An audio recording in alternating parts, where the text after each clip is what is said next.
So right now, I'd just like to open the floor for a question and answer session. If anyone would like to ask some questions, it's just you want to go straight to the microphone. And I would use my privileged position to actually ask the first few questions if no one else minds. Tim, I'd just like to ask you quickly, when you started ePals, I know as a company, when we implement new software systems, it's very hard to get, it's a chicken and egg. It's very hard to get the first people to get together.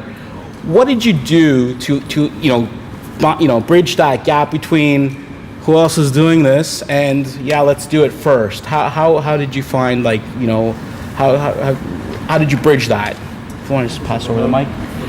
Oh yeah, that's will work even better.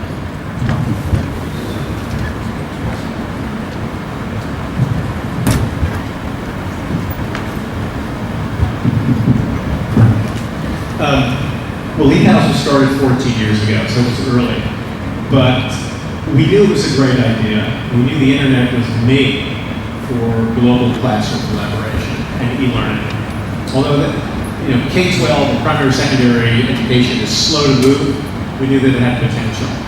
But we found 10 what I call change leader teachers who would be enthusiastic about this global classroom connection. And when you can take a sampling or a small group of people who can drive an idea online, it goes viral. And it did. I mean, we started with those 10 classrooms in 4 countries, and within 30 days we had classrooms from about 20 countries. Wow. It went beyond the boundaries of those 10 teacher schools and went over borders. And that's the great thing about the web. A great idea. Teachers are very viral. When something's good, they like to share it. When something's not great, they'll let other teachers know. And that's what the web is good at. It's one of the attributes of the web.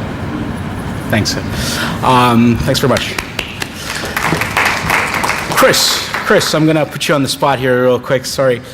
One question. So now you're doing D-drops, and I see that everywhere. I don't know. Everyone's telling me, am I getting vitamin D? Which up until last year I didn't even know what that was for, how it was for. But basically, as yourself, how did you get to the point where you got here? Like what did you have to do? What do you think is a major trait that we need to look for to have success as a Macedonian Canadian? What do you think really brought you here to this level?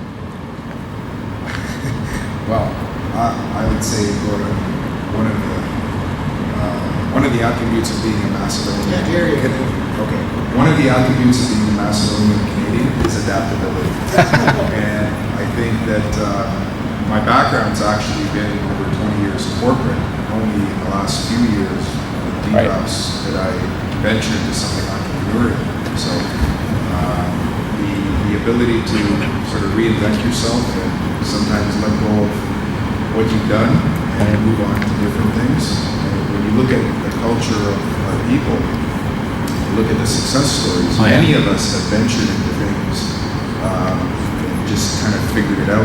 Taking the risk and taking the ride for what it's worth. That's true. So in the case of D-drops, here was this product, no different than the search for products in Macedonia and other countries I've gone to. Here was this product that was somewhat of an orphan drug that needed a little bit of time and attention and different focus put on it.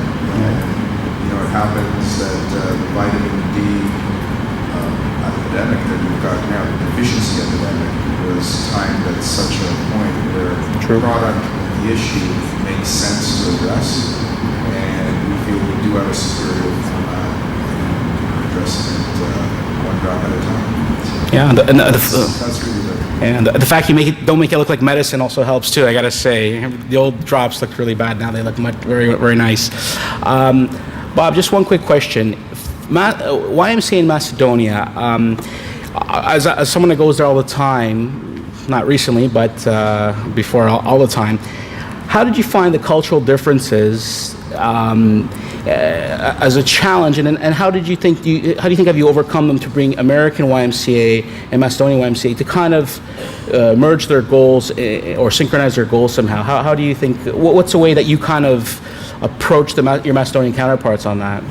That's a great question. It took me probably 3 or 4 years before it actually began to sink in. Because I remember many late nights over coffee, of course, talking and trying to understand, the country, its history, and where it was hoping to go. This last time that I was here, I was totally amazed at the progress that's being made. There's a lot of progress. It's wonderful to see, which will create new opportunities. But just to give you an example, almost all of the people that are involved with the YMCA are volunteers. They're young, and they're young people. And that's one of the greatest assets that the country has, is the spirit of the young folks. And what's happening is that these young people are seeing, because there's a high unemployment, and some of them maybe either in college and studying, or may have part-time jobs. They're seeing the YMCA as an opportunity to develop their skills and test their skills in terms of what they're learning. And so that's a lot different than the American model. The other model, the American model, is that much of the YMCA's revenue producing in the United States is earned income, what we call revenue fee-based programs. And of course, in Macedonia, almost the entire YMCA budget is from whatever grants they can find. There's no pay for services. That's right. So we're trying to look to see if there is a model out there to create a fee-for-service type of arrangement, because that builds capacity and sustainability, long-term capacity and sustainability. Without that, it's going to be very difficult, because there's peaks and valleys to governmental money that might come in, or other private foundation money.